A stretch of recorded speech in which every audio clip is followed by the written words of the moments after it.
November இறுதி வாரத்துல 23ஆம் தேதிக்கு பிறகு உருவாகக்கூடிய சலனம் ஒரு புயல் போன்ற அமைப்பாக வலுப்பெற்று மழைப்பொழிவு கொடுக்கக்கூடிய ஒரு காற்றழுத்த தாழ்வு மண்டலமோ அல்லது புயலாகவோ மாறி வட தமிழக கடற்கரை நோக்கி நகர்வதற்கான சாத்தியக்கூறுகள் இருக்கு. சென்னையை பொறுத்தளவிற்கு இப்ப அக்டோபர் மாத மழைப்பொழிவே பார்த்தோம்னா சராசரியா 27 சென்டிமீட்டர் மழைப்பொழிவு பதிவாக வேண்டும்.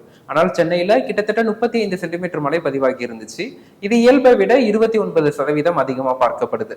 சென்னையிலையும் முதல் 2 வாரங்கள் மழைப்பொழிவு குறைந்து வெப்பமான நாட்களாகவும் அவ்வப்போது வெப்பச்சலன இடிமலையும் பதிவானாலும் நவம்பரின் பிற்பகுதியில நல்ல மழைப்பொழிவு எதிர்பார்க்கலாம். குறிப்பா நவம்பர் இறுதி வாரத்துல உருவாகக்கூடிய அந்த சலனத்தில் இருந்து ஒரு பரவலான மிக கனமழை வரைக்கும் பதிவாவதற்கான வாய்ப்புகள் இருக்கு.